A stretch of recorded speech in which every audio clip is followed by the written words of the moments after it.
شیخ صاحب میں آپ کی طرف واپس آتا ہوں. وہی پہلی بات کہ وہ سعی جو ہے صفا اور مروہ کے درمیان جانا آنا، یہ کیا صرف جانا آنا ہے یا کوئی سبق بھی ہے؟ یہ صرف جانا آنا نہیں بلکہ سیدہ حاجر علیہ السلام کا وہ سبق ہے جس کو ہم دہراتے ہیں. اور اس میں وہ جو کیفیت ہے جب سیدنا ابراہیم خلیل اللہ علیہ السلام نے سارا قربانی کا ہی ہے قرب حاصل کرنے کا، کہ آگ میں چھلانگ لگانی ہے توحید کی خاطر تو چھلانگ لگا دی، بیٹے کو مانگ مانگ کے لیا اور پھر گلے پر چھری رکھنی ہے تو یہ بھی. اور جب حکم ہوا کہ اس بچے کو ماں کے ساتھ جا کے چھوڑ آئیے، تو اس وقت جو کیفیت تھی آپ سوچئے کہ ہم بتاتے ہیں، بعض لوگ نہیں بتاتے ہیں کہ جا رہے ہیں فلاں جگہ اتنا ٹائم لگے گا اور اس طرح واپسی جو بھی ہے پروگرام، تو یہاں 6 ماہ کا سفر کر کے آتے ہیں. سیدہ حاجر علیہ السلام کو وہاں پر بٹھاتے ہیں، ساتھ بچہ ہے گود میں، اور پھر سلام کر کے واپس. بتاتے بھی کچھ نہیں ہے، شروع میں بھی کوئی نہیں بتایا ہے. اچھا، کوئی مشاورت نہیں، کچھ نہیں بتایا؟ کوئی مشاورت نہیں، کچھ بھی نہیں ہے. تو پھر آخر انہوں نے پوچھا کہ اللہ عمر کا، کہ آپ کو اللہ کا یہ امر ہے جس کے لیے آپ کر رہے ہیں ایسے؟ تو فرمایا ہاں. پیچھے مڑ کے نہیں دیکھتے ہیں کیونکہ حسین اور جوان اور شہزادی اور بہت بڑا یہ مقام جو ہے، اور گود میں بچہ اور 86 سال کی عمر میں جو ملا ہوا ہے. تو انہوں نے جو اس وقت کہا اذا اللہ یعزون اللہ، تو جائیے اللہ ہمیں ضائع نہیں کرے گا. انتہا ہے اس یقین کی اور ایمان کی. اور آج تو گھروں کے اندر بھی سہمی ہوتی ہیں، وہاں پر پہاڑ ہیں چاروں طرف اور تنہا، تو وہ وقت آتا ہے کہ تو ختم ہو جاتا ہے سب کچھ. تو ظاہر ہے کہ یہ کیفیت جو ہے اس میں ممتا تو تڑپ اٹھتی ہے. وہ بندہ جب فرش پر روتا ہے تو اللہ کی رحمت عرش میں جوش میں آ جاتی کہ جیسے بچہ روتا ہے تو ماں کے سینے میں دودھ جوش مارتا ہے، وہ پلائے بغیر نہیں رہتی. تو اس وقت پھر انہوں نے جو وہ ساز کی ہے، دوڑ لگائی ہے صفا اور مروہ کے درمیان، تو یہ 7 ایک طرف سے جا کے وہاں ایک ہو گیا اور دوبارہ واپس آنا. یہ تو بعض لوگ وہ 7 کی بجائے 14 کر لیتے ہیں، یہ بھی سمجھنے کی بات ہے. تو وہ پھر جو آپ نے وہاں سے پھر دیکھتی ہیں 7 یہ 7 سے 14 یہ تھوڑا سا بتائیں کیا؟ ہاں جی، کہ وہ یہاں سے جا کے جیسے بیت اللہ کا کرتے ہیں پورا، یعنی جہاں سے شروع کیا ہے وہاں تک آ کے پورا اس کو پورا سمجھتے ہیں، وہ سمجھتے ایک ہوا ہے، وہ جہالت ہے. تو یہ اصل میں یہاں سے وہاں جانا 1، وہاں سے واپس آنا 2، پھر 3 اور 4 5 اور 6 اور 7 وہاں پر جا کر اپوزٹ سائڈ مروہ میں اپوزٹ پر. تو وہاں پر ہی پھر وہ اتمام جو ہو جاتا ہے کہ وہ ٹینڈ کروائی جاتی ہے. یہاں پہ نفل تو نہیں ہے؟ نہیں، یہاں کوئی نوافل نہیں ہے. اچھا، بعض لوگوں نے یہ بھی کام شروع کر دی ہے، نعوذ باللہ من ذالک. شریعت وہی ہے جو شارع اعظم سیدنا محمد رسول اللہ نے بتایا، جیسے بتایا، جتنا بتایا. تو وہ پھر اس کو ہم ایک اختیار کرتے ہیں کہ اس طرح اس ماں نے اپنے بیٹے کی خاطر یہ کیا. اور پھر جبریل امین علیہ السلام نے جو آ کے تو چشمہ پھوٹا ہے، جس کو پھر وہ زمزم قیامت تک کے لیے ایک اللہ کی رحمت کا معجزہ ہوا ہے. تو یہ چشمے اب بھی پھوٹتے ہیں اس کی رحمت کے، بشرطے کے سیدہ حاجر علیہ السلام کی طرح اسی طرح اپنے آپ کو اللہ کے ساتھ لو لگا کے. تو اس یقین کی پاداش میں پھر نتیجہ عظمیٰ جو اللہ نے دیا ہے وہ امت کے لیے، پھر اس کو قیامت تک کے لیے ایک رول ماڈل بنا دیا کہ میرا قرب کی انتہا اس طرح ہوتی ہے قربانیاں دے کے، اور یہی اصل قرب ہے. اور قربانی جو ہے وہ اسی کا ہی نام ہے کہ قرب اللہ کا نصیب ہو جائے. بالکل صحیح. ہماری گفتگو کا سلسلہ جاری ہے. اللہ تبارک و تعالیٰ کے پاک گھر میں انسان اپنی تمام تر پاکیزگی جمع کر کے وہاں پہ حاضر ہوتا ہے، اور وہاں پر جا کے اس نے کس طرح کے آداب اختیار کرنے ہیں، کس اسلوب کے ساتھ اس نے رہنا ہے، وہاں پہ کیا کیا پرفارم کرنا ہے.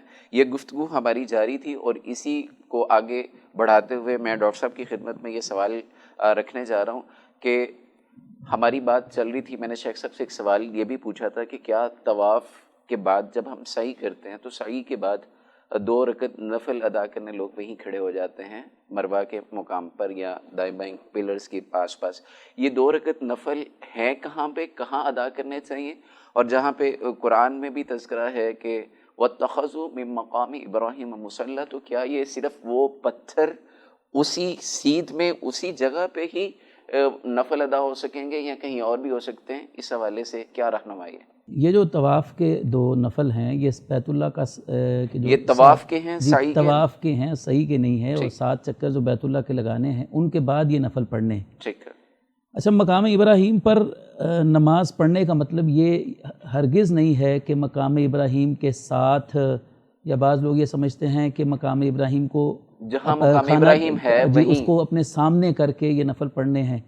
اور ویسے بھی آپ دیکھیں وہاں پر حکومت کی طرف سے وہاں پر انہوں نے احباب کو کھڑا کیا ہوتا ہے، وہ لوگوں کو باقاعدہ روک بھی رہے ہوتے ہیں، جی لیکن کچھ لوگ جو ہیں وہ اصرار کرتے ہیں اس بات پر کہ ہم نے طواف صحن کے اندر ہی یعنی یہ 2 طواف رکعتیں جاری ہے لوگوں کے اور درمیان پڑھنا۔ لوگوں کے درمیان میں ان کے طواف میں خلل ڈال کر ہم نے وہیں پر یہ 2 رکعتیں پڑھنی ہیں، تو یہ بالکل ہرگز ایسا ضروری نہیں ہے۔ مطاف کے اندر کہیں بھی یہ 2 رکعت نفل جو ہیں وہ پڑھے جا سکتے ہیں، بلکہ یہاں تک مفتیان کرام نے کہا ہے کہ اگر طواف میں جیسے حج کے ایام میں رمضان المبارک میں اتنا زیادہ رش ہو جاتا ہے کہ مطاف جو ہے وہ بالکل طواف کی وجہ سے بھر جاتا ہے، تو وہ بالکل جو ہے نا وہ روکتے ہیں۔ لیکن ہم نے اپنی آنکھوں سے دیکھا ہے کہ لوگ ضد کر کے، یعنی وہ شرطے جو ہے نا وہ منع کر رہے ہیں، اور لوگ جو ہے نا وہ زبردستی سختی کے ساتھ وہ شرطہ ان کو پش کر رہا ہے، ہٹا رہا ہے، لیکن ایک بندہ جو ہے نا وہ سختی کے ساتھ زبردستی جمع ہوا ہے اور سمجھ رہا ہے کہ میں اب ایسی حالت میں آپ دیکھیں کہ وہ نوافل کیسے ادا کرتا ہوگا، توجہ شرطے کی طرف ہے اور زبردستی جہاں بھی کہیں جگہ اس کو ملتی ہے، بلکہ وہ انتظامیہ کی طرف سے جو باقاعدہ جگہ مخصوص کی جاتی ہے، اگر وہ مطاف میں یہ رکعتیں پڑھنے سے روکتے ہیں تو انہوں نے باقاعدہ گائیڈ کرتے ہیں برآمدے میں کہ آپ ادھر چلے جائیں، تو جہاں وہ گائیڈ کریں ان کے ساتھ تعاون کرنا چاہیے، اور وہیں جا کر وہ نوافل جو ہیں وہ تسلی کے ساتھ انسان کو ادا کرنے چاہیے۔ یعنی یہ عجیب بات ہے کہ زندگی میں انسان کو ایک دفعہ موقع ملتا ہے، یعنی یہ عمرہ کرنے کا، حج بیت اللہ کی سعادت اس کو حاصل کرنے کا، تو انسان دھکم پیل میں اور اس طرح کی کیفیت میں یہ مناسک سارے ادا کرنے کی بجائے انسان کو تسلی اور اطمینان کے ساتھ یہ سارے مناسک جو ہیں وہ ادا کرنے چاہیے۔ باقی لوگ جو ہیں وہ مروہ کے اوپر جا کر جو ہے نا وہ کھڑے ہو جاتے ہیں، وہاں پر بھی یہی کام ہے کہ رش ہو جاتا ہے، اور یعنی بہت زیادہ وہاں پر بھی دھکم پیل ہوتی ہے، اور لوگ اصرار کرتے ہیں، وہاں بھی شرطے کھڑے ہو کر لوگوں کو ہٹا رہے ہوتے ہیں کہ آپ یہاں سے نکلیں، اگر آپ کی سعی مکمل ہو گئی ہے، 7 چکر پورے ہو گئے ہیں تو آپ یہاں سے نکلیں، لیکن وہاں پر بھی لوگ اصرار کرتے ہیں، جم کر کھڑے ہو جاتے ہیں اور سمجھتے ہیں کہ دعا یہاں پر کریں گے تو یہ کوئی زیادہ قبولیت کے امکانات ہیں، حالانکہ ایسی کوئی بات جو ہے وہ ثابت نہیں ہے کہ مروہ میں آپ نے زیادہ دیر رک کر جو ہے نا وہ دعا کرنی ہے۔ تو انتظامیہ کا جو ہے نا وہ بہرحال اس معاملے میں ہمیں ضرور ساتھ دینا چاہیے، ہماری بہتری کے لیے اور یہ رش سے بچنے کے لیے، لوگوں کی بہتری کے لیے یہ سارے انتظامات جو ہے نا وہ کیے جاتے ہیں۔ باقی ایک سوال آیا تھا آپ کی طرف سے کہ یہ صفا مروہ کی جو سعی ہے، یہ جیسے شاہ صاحب نے بتایا کہ سیدہ ہاجر علیہ السلام کا جو واقعہ ہے، زمزم کا نکلنا اور وہ سارا، اس میں ہمارے لیے جو سبق آپ نے پوچھا وہ یہ ہے کہ اللہ تعالیٰ پر توکل اور بھروسہ، توکل کا پتہ حقیقت میں اس وقت چلتا ہے کہ جب بظاہر اسباب ہمیں دکھائی نہ دے رہے ہیں۔ بالکل صحیح ہے، خامد چھوڑ گیا ہے، بچہ یعنی چھوٹا ہے، بظاہر تو ایسا نظر آ رہا ہے، لوگ کہتے ہیں جی دیکھیں مولوی صاحب آپ باتیں کرتے ہیں توکل کی، لیکن کچھ گراؤنڈ ریالٹیز بھی تو ہوتی ہیں، ان کا تو نہیں نا انکار کیا جا سکتا۔ اب آپ یہاں پر دیکھیں کہ گراؤنڈ ریالٹیز کیا ہیں۔ گراؤنڈ ریالٹیز تو کیا یہ ہیں کہ کوئی بندہ بشر وہاں پر نہیں ہے، کھانے پینے کے لیے کوئی چیز نہیں ہے، اور اللہ کے حکم پر، صحیح بخاری کے اندر یہ واقعہ تفصیل کے ساتھ موجود ہے، سیدہ ہاجر علیہ السلام نے پوچھا ابراہیم علیہ السلام سے کہ سرتاج آپ مجھے یہاں چھوڑ کر جا رہے ہیں تو ہم کیا کریں گے یہاں پر؟ 3 بار انہوں نے سوال کیا، ابراہیم علیہ السلام نے کوئی جواب نہیں دیا۔ چوتھی بار ابراہیم علیہ السلام نے فرمایا کہ اللہ نے مجھے اس کا حکم دیا ہے، تو وہ فرماتی ہیں کہ اللہ پھر ہمیں ضائع نہیں کرے گا، اگر اللہ نے حکم دیا ہے تو پھر اس پر بھروسہ ہے۔ تو یہ توکل کی انتہا ہے کہ بظاہر کچھ نظر نہیں آ رہا ہے کہ ہمیں کچھ کھانے پینے کے لیے ملے گا، یہ شیر خوار بچہ ہے اس کا کیا بنے گا، لیکن اللہ تعالیٰ پھر من کان للہ کان اللہ لہ، جو اللہ کا ہو جاتا ہے اللہ پھر اس کا ہو جاتا ہے۔ تو یہ جو آتا ہے نا کہ وَيَرْزُقُهُ مِنْ حَيْثُ لَا يَحْتَسِبُ، اللہ تعالیٰ وہاں سے رزق بندے کو دیتا ہے کہ بندے کے وہم و گمان بھی نہیں ہوتا ہے۔ تو یہ انسان کیسے سوچ بھی کیسے سکتا ہے کہ ایک بچہ ایڑی رگڑے گا زمین پر اور وہاں سے چشمہ پھوٹے گا، اور ایسا چشمہ پھوٹے گا کہ جو قیامت تک پانی جو ہے نا وہ رکے گا ہی نہیں، اور اللہ تعالیٰ اس کے ایسی برکت، پانی نہیں آب شفا ہے، آب شفا۔ اور یہ علماء نے لکھا ہے کہ یہ پانی آب زمزم کی یہ خاصیت ہے کہ یہ صرف مشروب کا کام نہیں دیتا ہے بلکہ یہ کھانے کا بھی متبادل ہے. بالکل صحیح. اللہ اس تعالیٰ حوالے نے سے اس کے میرا خیال ہے لیے کوئی حدیث بھی ہے شیخ صاحب سے ذرا تھوڑی مزید زحمت دیتے ہیں ہماری گفتگو میں آپ شامل ہوں, ہمیں بتائیں اس حوالے سے کیا کیا آپ کے تجربات کیا ہے آب زمزم کو افادیت کو لے کے, اور آپ نے ظاہر سفر بھی کیا. ہاں جی الحمدللہ. ہمیں اس سلسلے میں مولانا عطا اللہ حنیف رحمۃ اللہ علیہ کا, اور ادھر پچھلے دور کے اندر کہ وہ کچھ بھی نہیں تھا, امام ابن تیمیہ رحمۃ اللہ علیہ کا واقعہ. انہوں نے پیسے دیے کہ جناب یہ آپ وہاں خوب کھانا پینا اپنا کیجیے گا. مولانا کافی ذخیرہ کتب کا لائے تو انہوں نے پوچھا کہ وہ پیسے جو دیے تھے فضل الرحمان صاحب نے, کہنے لگے میں زمزم ہی پیتا رہا ہوں, مجھے وہاں پر ضرورت ہی نہیں پڑی, میں ساری وہ کتابیں ہی لے کے آؤں جو آج بہت بڑا ایک سرمایہ ہے اس کا.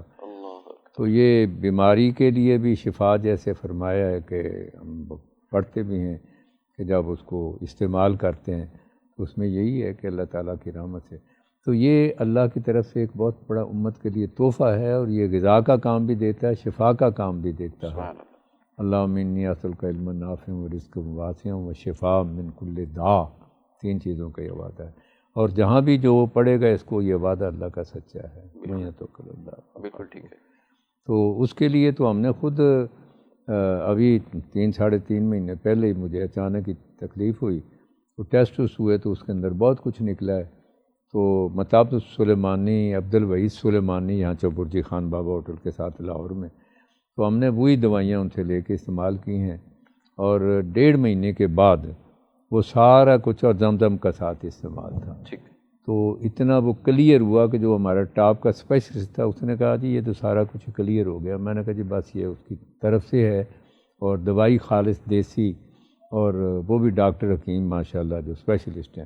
تو اصل چیز تو بھروسہ اللہ کے اوپر ہے, کیونکہ لکل داء دوا, ہر بیماری کی دوا پہلے اللہ بھیجتے ہیں اور بعد میں بیماری آتی ہے. تو ہمارے یہ بیماریوں کا بھی ایک علاج ہے حج اور عمرہ. عمرہ جی اصغر ہے تو اس کے اندر ہماری بیماریوں کا علاج یہ ہوتا ہے کہ دماغ کا تکبر, بو, اور جو گندگی زبان کی, اور وہ سارے کچھ ان سے بچ جاتے ہیں, اور اس کا نتیجہ یہ ہوتا ہے کہ رجوع اللہ زیادہ ہو جاتا ہے الحمدللہ.